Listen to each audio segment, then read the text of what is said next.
And I'm just saying it's a lot harder of a matchup. And the Houston offense is going to do little to, I mean, I'm predicting they're going to do the same shit twice in a week.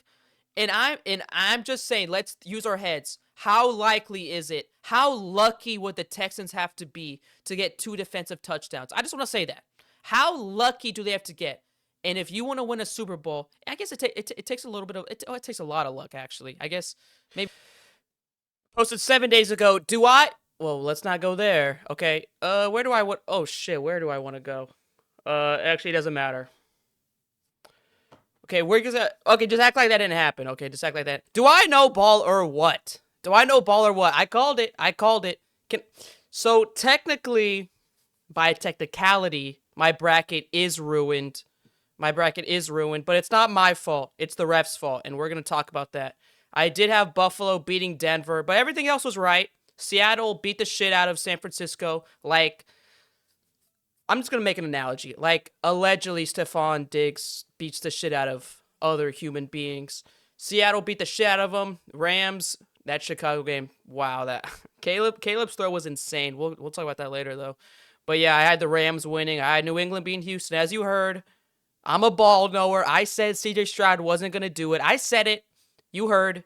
And I had Buffalo beating Denver. What do I want to talk about first? I don't know. We're also gonna be talking about Indiana football, but I was really into the AFC side of things this week. Considering I had considering I had the considering I predicted the NFC side right. So I had everything else right besides this game right here. And the big play is the Brandon Cooks catch, not a catch, whatever the fuck. Can I be honest with you? Let's watch the play right here. Well, hopefully it's not too. Okay, yeah, it'll be fine. Also, did anyone hear Tony Romo call Josh Allen Mahomes? They pick it up and they go deep down the field, and the pass is caught. No, it's. Now, I know no one wants to know my opinion. I'm nobody. I just did have a perfect bracket that was ruined by this. See, it wasn't ruined by this catch, though. Let me find the real play that made me upset. It was this play. This is the play that really made me upset. But going back to the Brandon Cooks not catch, I do believe that the referees got that call correct. I do believe that call was made correctly. Brandon Cooks never had possession of the ball. So this is a bit hyperbolic, but let's imagine Brandon Cooks was a limp body. He was just limp. Like, he got hit and, like, he's just fucking limp, right? Like, his body's just a limp. Like, he's like a fucking dead body, right? Like, like DeMar, like, like imagine like DeMar Hamlin. Like, imagine the ball was laying on top of DeMar Hamlin. Imagine that. If the ball was carefully laying on top of DeMar Hamlin and a Broncos player comes and picks it up, did DeMar Hamlin have the ball? No. Was the ball on? Did he touch the ball? Yes, he touched the ball. He did not have possession of the ball. I do not believe Brandon Cooks had possession of the ball. I think that was the right call. And for the owner to blame that play when that wasn't the ref's fault. That was just a bad. I mean, not even a bad play from Josh Allen. It was one-on-one coverage. Brandon Cooks is a small receiver. Just a fantastic play from McMillan. You can't say it's not. Now, the fumble before the first half. Let's talk. You know what? I'm going to try to find, like, everywhere where it's just like, what the fuck are you doing, Josh Allen? So, it's right around here, right? Where this was in an atrocious play from Josh Allen. An atrocious play. This is an awful play. Instead of taking it to half, he does this shit. Causes a fumble, and then they get a 10-point swing. The Denver scored in the last drive. Right? And James Cook had a fumble. Or did James Cook have a fumble? I don't think he did. No, he did not. I don't remember when the other Josh Allen fumble was. I don't. Off the top of my head, I don't. I remember the interception to number 6 made a great play on the ball. I think it was right here, right? Was it right here? Number 6 made a great play on the ball.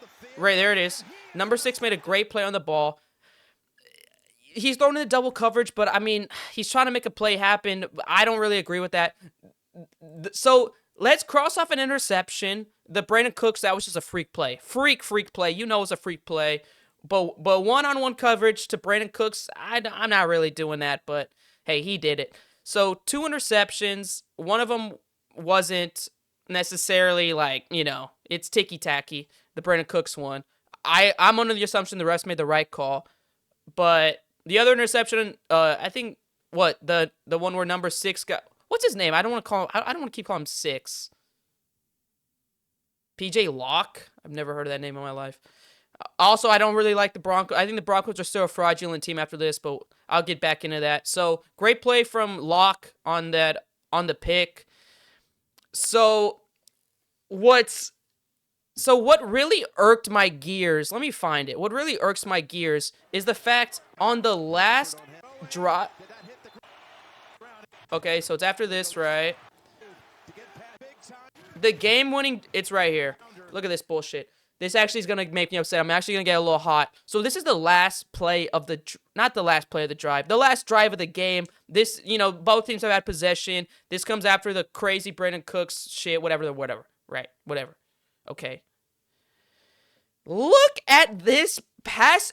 Okay, you can't see me, but I'm doing air quotes. Look at this pass interference call. So in the last drive of the game, over 50 yards of penalties. So the second pass interference call that was later called on the Marvin Mims. I'm not talking about the Marvin Mims one. The Marvin Mims one, I mean, that's a pass interference, whatever. I mean, I guess, right? Like, sure. I mean, it sucks that, bro, like, that's such a weak way to end the game. But on a technicality, is that pass interference? Yes. But that's not the one this play has me so fucking hot. This play has me hot. Because so for the last over an hour of football, they have allowed hand checking. They have allowed physical, coverage because both sides have been physical. They've allowed hand fighting from both sides. Both sides have been hand fighting. And the fact that this is the last play of the drive and they call the tiniest hand check. Watch this. I think it was Taron Johnson on Cortland Sutton right here. Look at this. So still no flag thrown, which is where, so this is where they are telling me that, not telling me, I guess, but telling everyone that this is where the flag occurred right here. The flag doesn't occur. Look, that shit's late as fuck. That this was an awful call, and no one's talking about this, and it's becoming in the skate. Do they show like a replay? But look at this. They have allowed this all game long. They restricted a Buffalo receiver very similar to this earlier. This has been they're both holding each other. This has been a physical game and the fact that this is called. Look. So look at where he lets go of him. It is not restricting him from catching the ball. He's just staying with him. And look, so the ball's not even close. And look, his hands are free. And the flag still hasn't been thrown. Look at that. The flag still hasn't been thrown. And his hands are free. His hands are free right now. And the flag still hasn't been thrown. Look, he's gearing up to throw the ball. And the ball's about to hit the fucking floor. How is this a flag? Look, flag still hasn't been thrown. Flag still hadn't been thrown. That is an awful call. And that sets up the Marvin Mims, which, by the way, Bo Nix threw on an alleged broken. I guess it's not alleged. He did break his ankle. Okay, he did break his ankle, but apparently he threw this ball on a broken ankle. So this call on a technicality, yes, it is pass interference. I mean, it's pass interference. I really think they could have let it slide, but it is pass interference. But this call was set up by that awful Cortland Sutton call on a 2nd and 10 that would have gotten it would have been 3rd and 10 and they have to convert. 3rd and 10 they have to convert and they're on their side of the field. It's a much different game. It is a much different game if it's 3rd and 10 and they're on their side of the field and they need to convert on 3rd and 10. Much different game than this where they're sitting on a fresh set of downs past the 50 and he's able to hawk it up and get a pass interference call on like the 10-yard line, 5-yard line.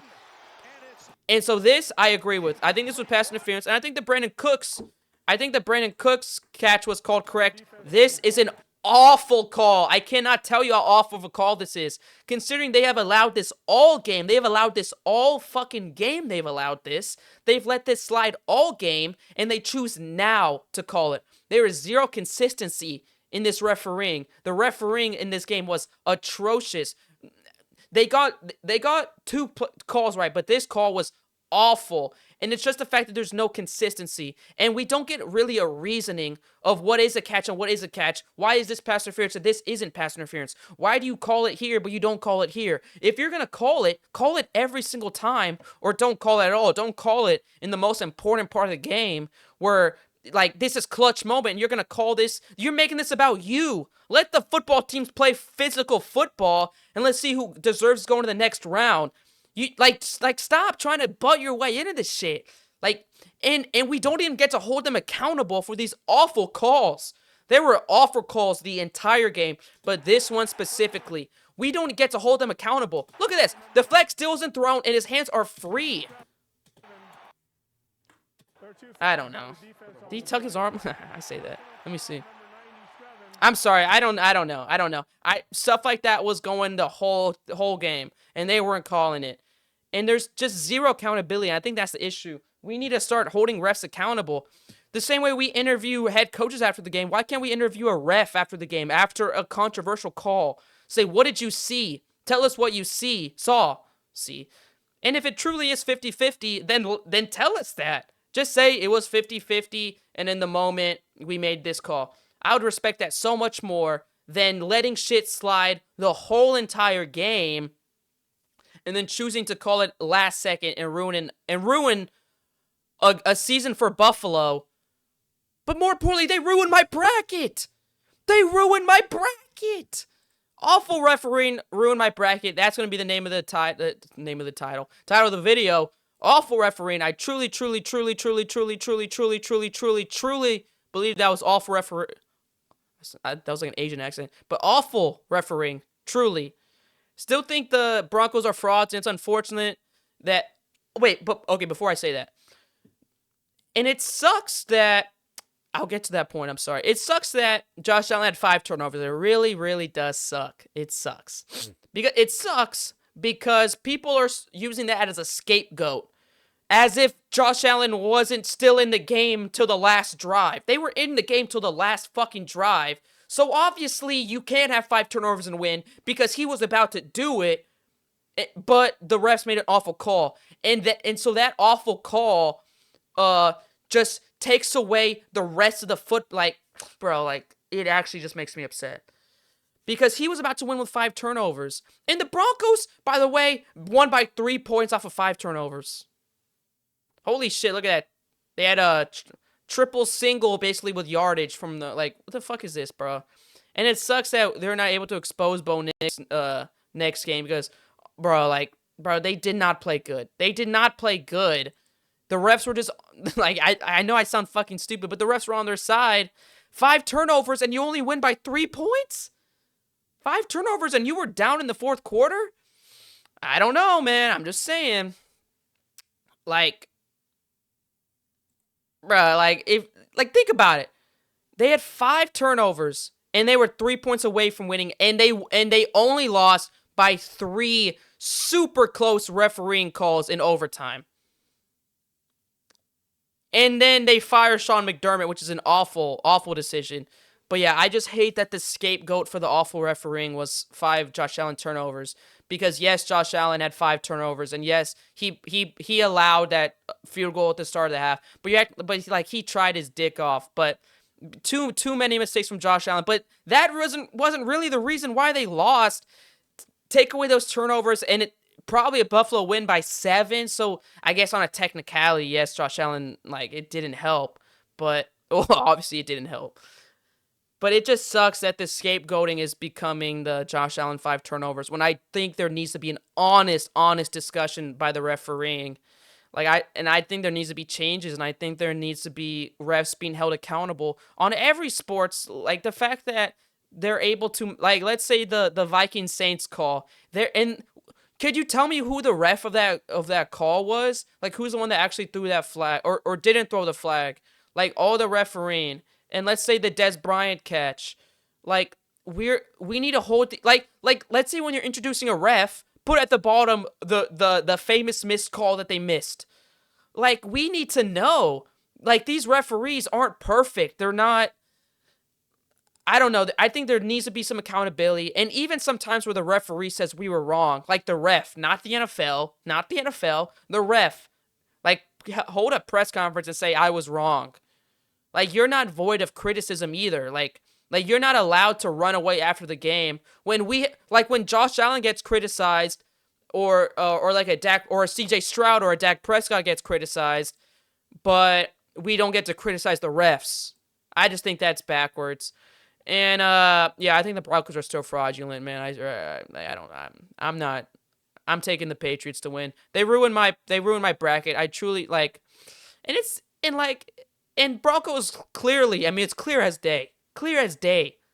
Sold Bo Nix's ankle for this win. It's clear as day, and no one's talking about it. No one's talking about the witchcraft this team has. Have you ever been to the Denver airport? Have you heard about it? I'm just saying, Bo Nix's ankle might be in the Denver airport. But yeah, I still think this team is pretty mid. And the Houston offense is going to do little to... I mean, I'm predicting they're going to do the same shit twice in a week. Is that so? You're predicting that? I was saying this shit last week. I was saying this shit 2 weeks ago. Look, 7 days ago.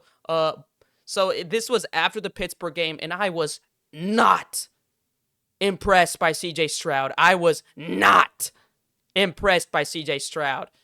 He played an awful game, and watching him wave away to that shit, and I knew it was good. Like, I'm like, one of my biggest pet peeves is when players that play not even bad, awful, and they're celebrating. C.J. Stroud, you played awful against Pittsburgh, and it was shadowed. Again, it was scapegoated by this Texans defense.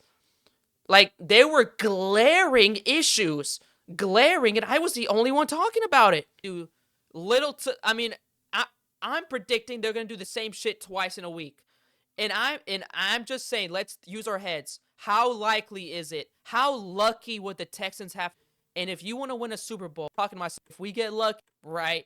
We get lucky, like, then then you're not the better team, right?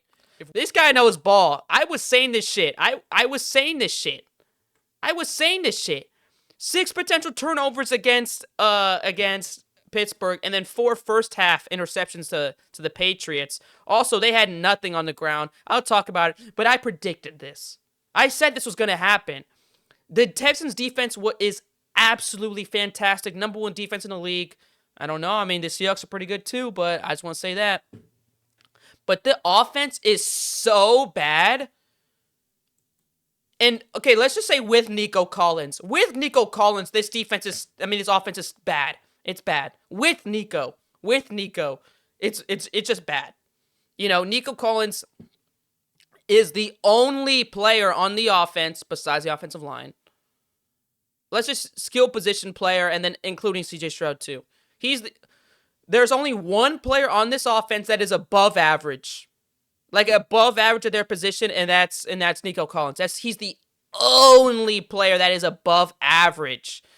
And I had motherfuckers telling me, because I live in Houston, so I know Texans fans. And I told them, do you really think Jaden Higgins, Dalton Schultz, Xavier Hutchinson, and Charlie Kirk, and Woody Marks is enough to win the Super Bowl? And you know what he told me? He said, I don't know, man. I think Dalton Schultz and Kate Stover can get something going. And at that second, I knew he didn't know ball. At that second.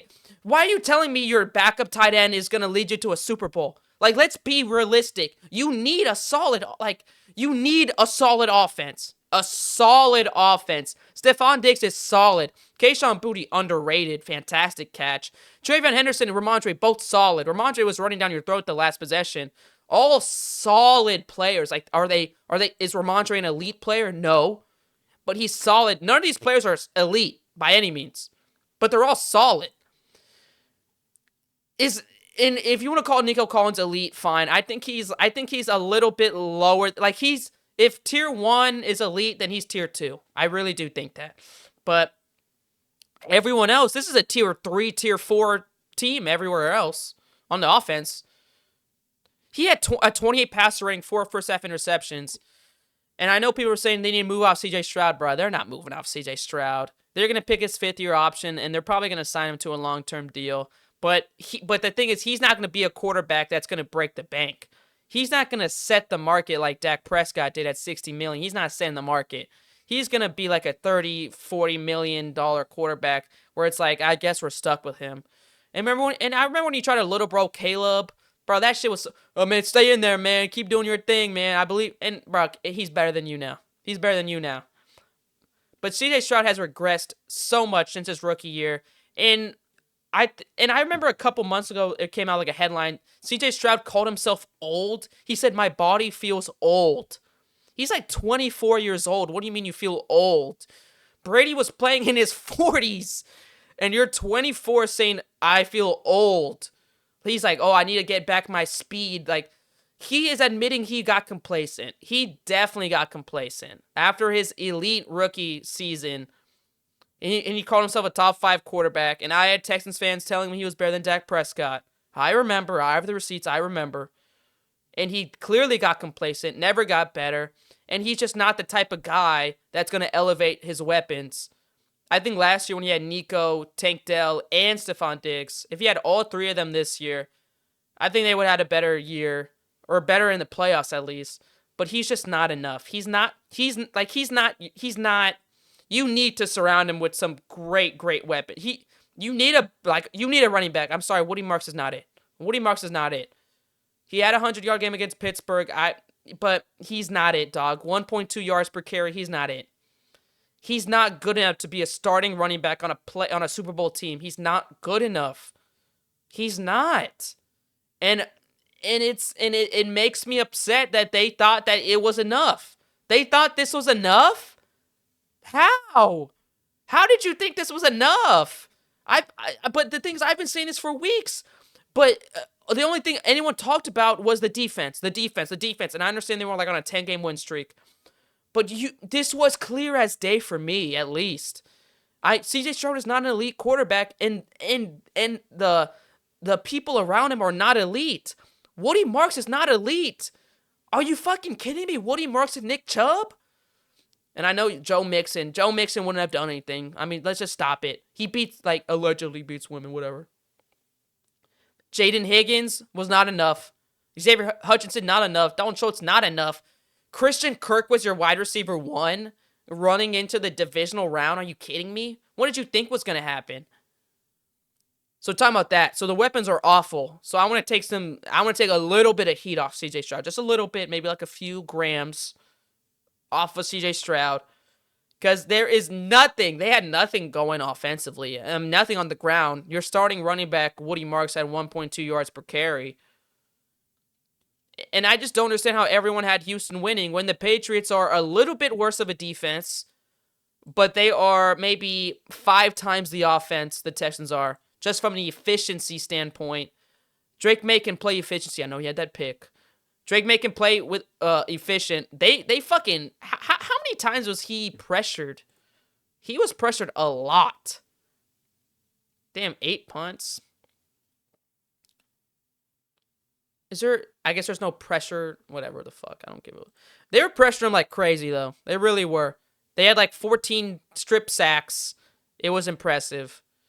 But yeah, I don't know really what people were expecting. I was talking to a Texans fan, and he told me, I said, bro, you have Jaden Higgins, Xavier Hutchinson, and Christian Kirk. Like, what do you think is going to happen? What did you... And that's without talking about the Patriots secondary. Christian Gonzalez, top 5 corner. Carlton Davis, who had 2 picks. And then where is he? Where's Marcus Jones? 1 elite, 1 great, and 1 quality cornerback. And you have Xavier Hutchinson.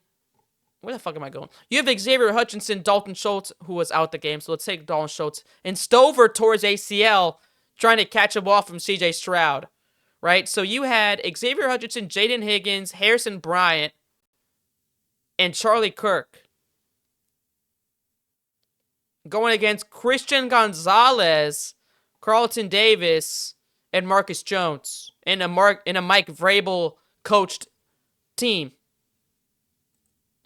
To me, this was clear as day. I don't know how you didn't see it coming. I really don't. How did you not see this coming?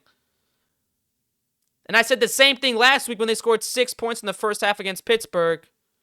They scored 6. Oh, no, they scored 7. I'm sorry. 6 or 7. I'm sorry. 7 points. And they got lucky at touchdowns in the fourth.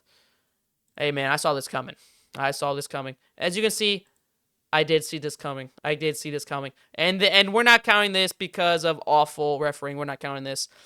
And I did have the Rams. Athlete as a running back. I did have the Rams. SBA. We saw nothing. Can I fucking Bo Nix this? Look, I did have the Rams. This game, I mean, what the fuck is there to talk about? I really don't know. I'm not going to talk much about this game. There really is not anything. Only 12 completions is nuts. Zach Charbonnet hurt. Kenneth Walker, 3 touchdowns. I'm just going to say buzzwords, okay? 12 completions, that's low. 3 touchdowns, that's high. Zach Charbonnet hurt, that's not good. Brock Purdy had some great throws. 49ers, too fucking injured to compete. 41-6, though, that is a mollywhopping. Okay. Mollywopped. Let's talk about, I mean, I don't, and this, the only thing I want to talk about is, actually a couple things. I only want to talk about the Bears. I'll talk about the Rams, I guess, a little bit when I want to talk about who I have winning between Seattle and the Rams. But I really only want to talk about the Bears right here. Super interesting team. Like, the thing is, like, technically, Caleb hasn't been playing great. He hasn't. Look at this. In the playoffs, he had a 71 passer rating and a 59 passer rating. And he only had a 90 regular season passer rating. 5 interceptions in 2 games in the playoffs. Didn't get over 55% completion percentage. Did not get over 55. He did not. He did not have a great playoffs. He really didn't. 3 interceptions in this game. He didn't play well against the Packers, and it's kind of similar to the refereeing for the Bills, is that, or no, that's not similar. What's similar is in the first round when the Texans had those 2 defensive touchdowns, and it kind of shadowed C.J. Stroud's inaccurate. What the fuck am I trying to say? Okay. I'm not saying that word anymore. Inadequate. That's the word. Inadequate. Caleb he had some bad plays. But that one play is gonna going to shadow everything else. And the last interception in overtime. And I really do think the Bears had a chance to win this game. I don't know what the fuck DJ Moore was doing. No idea what DJ Moore was doing. 0 clue what DJ Moore was doing. He kind of gave up on that play, but also I don't think I would have thrown. I mean, I say I wouldn't have thrown the ball. I'm not Caleb Williams, so who gives a fuck if I would have thrown the ball. I thought it was a risky decision though in overtime, throwing down I don't know, in the middle of the field. I thought it a 30-yard or 20-yard crossing route. I thought it was a little risque. I thought, let's protect the ball and let's win the game. They thought otherwise. But yeah, Caleb didn't play amazing. And I saw Dan Orlovsky sounded fucking Russian. I saw him talk about this, and he saying he wouldn't be shocked if this team wasn't that good next year, especially because I don't know how many of you know how scheduling works, but the first place team in the division gets the hardest schedule. Bears were first place, with 2 quality teams behind them in the Lions and Packers who were injured and just didn't have good seasons. So you had the best season pretty much possible, and they had pretty much the worst season possible. And you got to the divisional round. And it's just, I don't know how likely that is to happen next year with a hard schedule.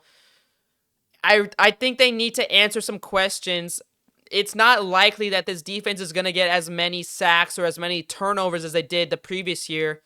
There's going to be regression defensively. And if there's regression defensively, then this could be an 8-win team next year, 9-win team next year, missing the playoffs. It's possible. I think it is possible. Because these fourth quarter, there's no sustainability in the way the Bears play. 0 sustainability in the way the Bears play. They turn up in the fourth quarter, and they have lucky, big-time, clutch plays. And I guess clutch and luck, they have it's a weird relationship between the two, but there is zero sustainability by the way the Bears play, and it's similar to the Texans. There was just no sustainability in that offense. The offense was just so bad, and I think Caleb, he's only completing like 50% of his passes. On no level is that good. Like, that's not good.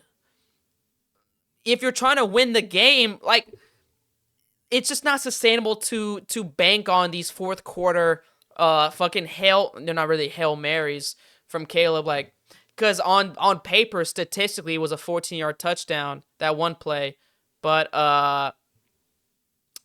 it was like a 30, and like, Command in look at this motion. play. My Williams, God, I remember watching this shit. I was like, what the sprinting for fuck? space. In all kinds of Unbelievable. trouble. So Put it on up for Dempsey. statistically, It's a on the touchdown. stats, it's a 14-yard. I mean, that's just crazy. But yeah, that's just not sustainable. Those big plays are not sustainable. You can't have a big play every like 17, like for 17 games. You know, you have to play, like, I don't know. I hope I'm making sense here. I really hope they're successful next year. They're kind of my second favorite team, but just the way they play football, there's no sustainability in this. I think they need to get back to like running on the ground, but because the fact that Caleb is barely completing 50% of his passes, I think that's terrible. I think there should be more efficiency from him. Like, I think the reason Sam Darnold and Drake May, like, for instance, they're so efficient, and that works in the playoffs. You want to be as efficient as possible in the playoffs, and Caleb is the opposite of efficient. He's the opposite. Like, he's big play after big play, and there's no sustainability in that, and I really do believe that. So it's gonna be interesting to see for next year. I think they, like, the Bears organization, Ryan Poles, they can't be like, oh, we're just gonna run it back. We're gonna run it back with the same squad, like Jerry Jones does every fucking year. They can't do that. This needs to be like okay, there were some issues, and we need to, whether it's coaching issues or whether it's a Caleb, like, I don't know.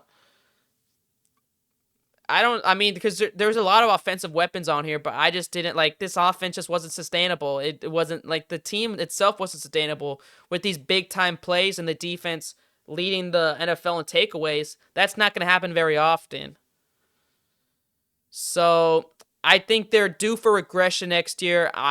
With the first place scheduling, they're definitely due for regression. And I was right, but we'll see. I think I like Caleb. I like the Bears, but I think this team is due for some regression next year. I hope I'm wrong. I really do hope I'm wrong, but he can't be playing like this. A 59 passer rating, completing barely over 50% of your passes in the playoffs with 3 interceptions. Like, you can't do that. You can't. Is that all the games? Why do I keep having this up? Is that all the games? Right. Yeah, and the refs ruined my perfect bracket. Ruined my perfect bracket. So I guess let's talk about Indiana. That Mendoza scramble, insane. Carson Beck, 7 years. Oh, I retired 3 years ago. Then why are you in college? Why? Mark Fletcher looked nuts. He looked like a mini Derrick Henry. Rest in peace to his father. I saw he was doing like handling. What the fuck am I? Finger language? What am I talking about? And it said Jesus loves you. God, I sound like a fucking moron right now. Malachi Tony. This is what's his name's brother, right? Because they're both from Florida.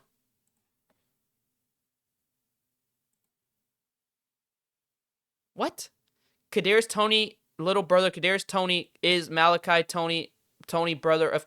What the fuck is this, dog? Kadarius Toney, little brother. Kadarius Toney is Malachi Tony, brother of Kadarius Toney. Malachi Tony's dad is a former. What?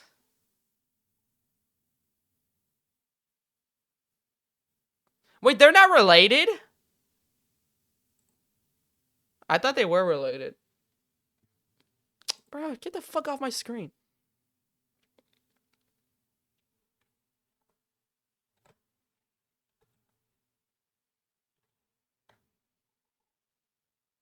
Damn, they're not related? I thought they were. Okay. Bro, what was that fucking, like, okay, whatever. Whatever. Mark Fletcher, big game. Malachi Tony, not related to Kadarius Toney.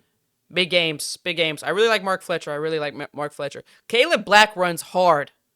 Man, Caleb Black runs fucking hard. And Charlie Kirk, I'm sorry, Charlie Becker, Charlie Kirk. Oh, I'm so sorry. So sorry. Charlie Kirk, big time catch from Charlie Kirk. Big, big, big. But I kind of want to talk about Mendoza, who had, man, they were, dude, Miami was physical. They busted his lip first drive of the game. And you could say there were definitely some roughing the passer calls or unnecessary roughness done on Mendoza. But I really like his toughness. I really like his positivity. I really like the way he plays quarterback. Just from a personality standpoint, he's the perfect quarterback. And I think he's gonna be the first overall pick. But I wanna have some caution, because this guy is not ready for the NFL, and I just hope they're not gonna throw him out there like I hope he's not starting week 1 for the Raiders. I hope not, because they showed here that like Miami's a physical defense, and this was their closest game of the playoffs.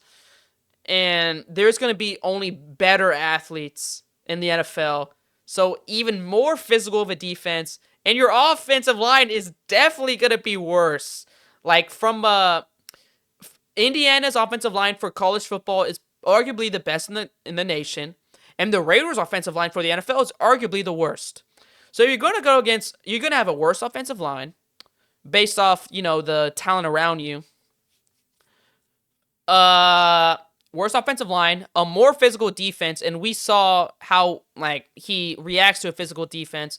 But if Brady is hands-on with this, then I'm not really worried. But I hope if Brady has some sway in that room, don't start him. Don't start him, because he's not ready to start. And I really don't think he's okay, this is going to sound bad.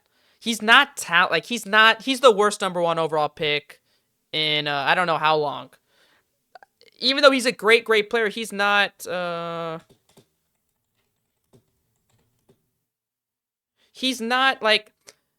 I was thinking of players that I would pick over him at number 2 instead of Fernando Mendoza at 1. I would definitely take Jay Daniels 1 or over him. I think there's an argument you take Stroud over him at the time. There's an argument. Damn, look at all. I miss these guys. Give me Mitchell Trubisky over. I don't know. I think he's an interesting player. The number 1 overall pick recently has just become the best quarterback goes number 1. And by no means is Mendoza the best player in this draft. He's not. It's just quarterback goes first overall. And I just want to say, let's pump the brakes on this. He's going to go first overall, but is he even a first round quarterback? He's like a second or third round quarterback that can go first. He can go in the first round, but he's not the number 1 overall pick. And I just think the Raiders are handcuffed to a position where they need to take him. They need to take a quarterback because they have fucking nothing. So they need to take a quarterback. And Mendoza had the best season, so Mendoza's going to go first overall. But I don't think Mendoza's the best player in the draft. He's just not. At least right now. I hope he has the best fucking career ever. Go Fernando. But I don't know. I hope I'm coming across not as a hater necessarily, but just caution to the wind. Let's have some caution. I mean, he's not super polished. It's an RPO style offense in Indiana. And another thing is a lot of these college quarterbacks don't even have a cadence. But I think he'll be fine with that. I think that's not a problem with Mendoza per se. And he has the size, he has traditional size, but I guess the intangibles, right? But if you have to say intangibles for a first overall pick, I don't think that's I don't know. I just don't think he's any other year. I don't think he's a first overall pick. With the quarterbacks out. Let me see. Like, I'll take Jane Daniels over him, and I think CJ Stroud probably does go over him without all this shit going on. I think Cam Ward goes over him. I think Caleb goes over him. I think Bryce Young goes over him. I think Trevor Lawrence gets drafted before him. Joe Burrow gets drafted before him. Kyler Murray gets drafted before him. Baker Mayfield gets drafted before him. Jared Goff gets drafted before him. Like, all these guys, if they were in the same draft as Mendoza, Mendoza would be going 2. And I think still, and Jane Daniels, I think Jane Daniels would get drafted over him. But I still love the guy. But I don't think the value is there at number 1 to pick him. But the Raiders are handcuffed to where they kind of need, the number 1 overall pick has just become, besides that Trayvon Walker, look, quarterback. And they didn't need quarterback because they just drafted a quarterback. quarterback. Again, quarterback and one of the best defensive players of all time. Quarterback, bust. Quarterback. Who the fuck is Jeremy Jarman? Who the fuck is I've never heard this name in my life. Who is this? What position is he? Who the fuck is Jeremy Jarman? Wow. How much of a bust do you have to be? Sorry, no hate to Jeremy. No hate. But yeah, I think that's everything on my mind. Everything. I was right, though. Refs ruined my bracket.